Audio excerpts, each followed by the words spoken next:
Hi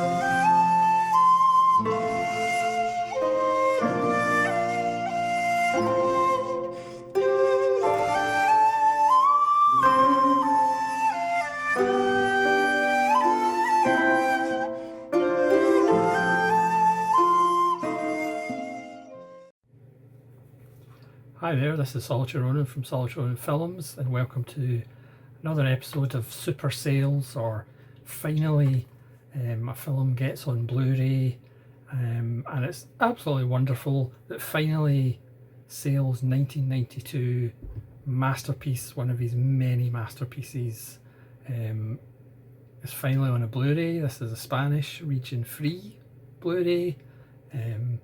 No special features, but that doesn't really matter too much. But it is a sign that hopefully we'll get a UK or US Blu-ray as well. This replaces the DVD. This is one of those DVDs that has two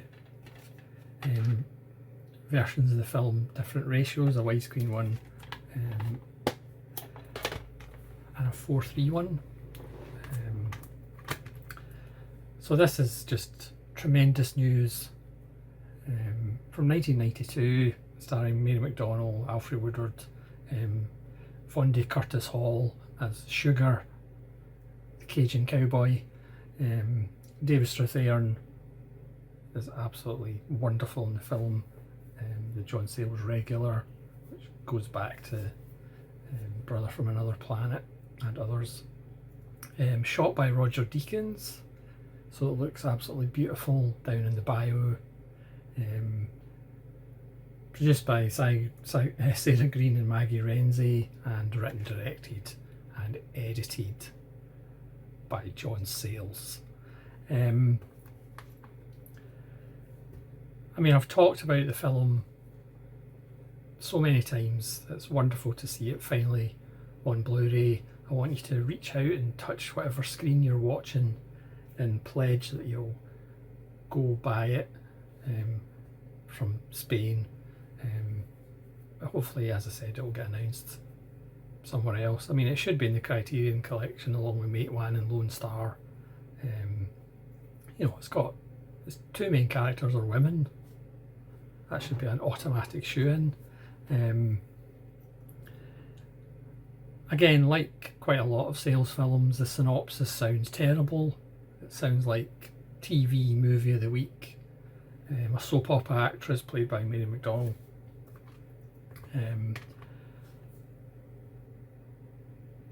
gets paralysed in a taxi accident in New York. She goes back to her home on the bayou, and she goes through lots of nurses until she finds Alfred Woodward, who has her own story, and the two fight and squabble, and then kind of become friends as they learn about each other. And again, it sounds absolutely dreadful, but it's not. Sayles, one of his best scripts, that's obviously saying something, but he avoids the cliches of TV movie of the week sentimentality. The sentimentality is pretty much cut immediately in the title sequence, when Mary McDonnell, with her own soap opera playing in the television, wakes up and realises she's in trouble, and then she is seen doing various forms of exercise in the hospital and swearing like a Navy sailor. It's a brilliant title sequence with Mason Daring's twangy guitar. As usual, the music is by Mason Daring, and as usual they employ local musicians, so lots of bayou boogie and Cajun music. And that kind of title sequence kind of tells you this isn't going to be a sentimental schmaltzy TV movie of the week about a woman overcoming her disability. And it also gets the hospital stuff out of the way, because the film isn't really about being paralysed and the hospital stuff. So Maggie Renzi plays a physiotherapist. It's only in a couple of scenes, but they're wonderful scenes, because this film's literally perfect. It's just beautiful scene after beautiful scene after beautiful scene, brilliantly written, of course, by the greatest writer-director in America in the last 45 years. I stand by that statement. So she goes back. She's expecting her agent to have fitted out the old house, which obviously he doesn't do because he's an agent. So she goes through, for comic effect, she goes through a few nurses until Alfred Woodard turns up, who it's kind of dubious whether she's qualified or not. And then it's just a series of beautifully constructed scenes as old local school friends turn up.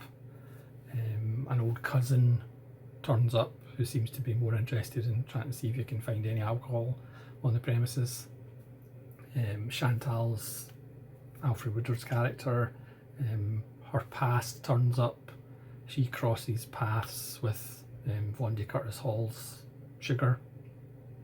I mean, there's a wonderful moment in the film, and Sugar's a local kind of ladies' man, but with one look from Chantal, Sugar gets the message, and it's just a beautiful moment, which I'm not going to go into detail.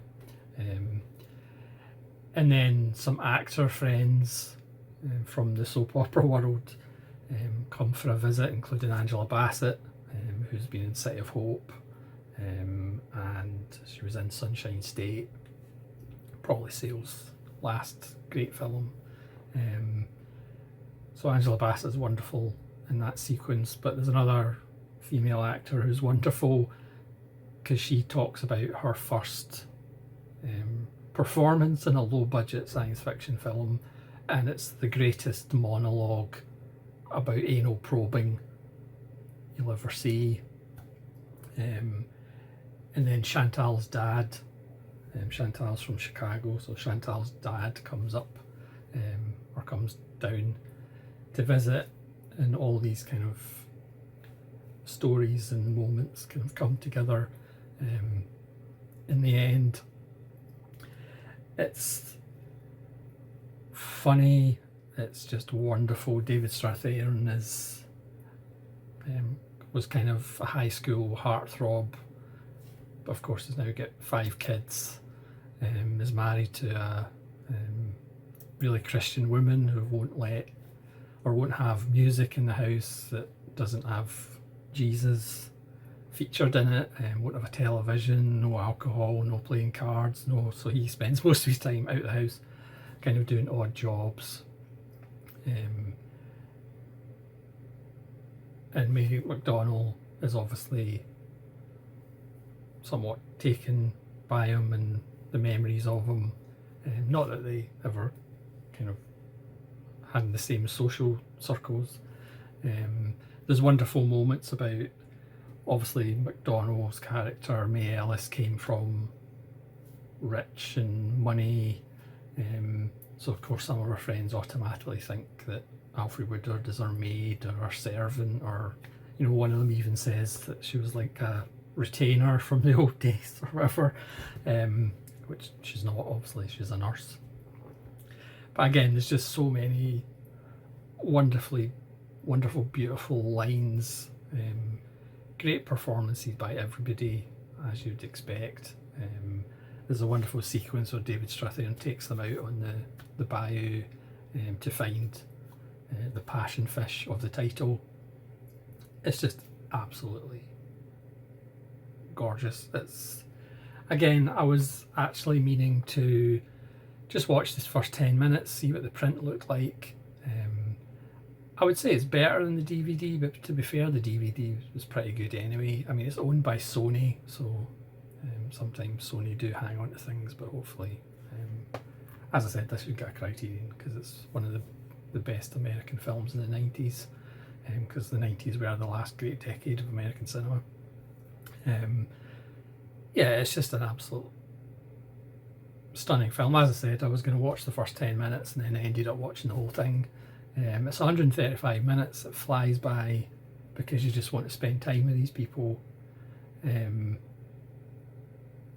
As I've said before on countless occasions, my one major problem with the film is it's not 10 hours long.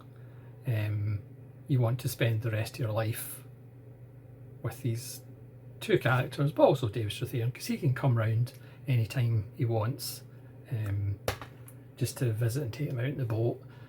You know, this is where you want to be. It's so beautiful.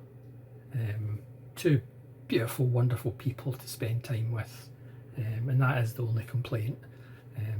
Maybe somewhere in his basement, John Sayles has got a 10-hour cut of the film, but because he was dealing with such low budgets, probably he doesn't.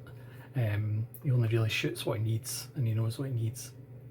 As I said, shot by Roger Deakins. It's absolutely beautiful. And as I said, this is multi-region, so there's no excuse for anybody in the world not to go out and buy this. It wasn't expensive. It's just an absolute must of American independent cinema of the 90s, and of American cinema in totality. But as I said, obviously you can see why people might look at it and go, oh, I'm not going to watch that because it sounds terrible. It is not terrible. As Jeff Andrew in Time Out said in his review of it, that it's effortlessly superior filmmaking, and that sums up the film very well, and it sums up Sayles, of course. Not that I'm biased in any way, shape or form. So get your laughing gear around Passion Fish. You'll laugh, you'll cry, and you'll say, why isn't it 10 hours long? So thanks very much for watching, whatever I call this episode. But again, slowly catch your monkey. We are getting there. It's only 33 years after its release that we're getting a Blu-ray. So hopefully this John Sayles on Blu-ray trickle effect will become a flood of Sayles material on Blu-ray, because that would be absolutely lovely. So thanks very much for watching. Please let me know if you've seen Passion Fish and what you think of it, and hopefully you'll join me again for more John Sayles films getting Blu-rays. This is Solitary Ronin from Solitary Ronin Films saying farewell.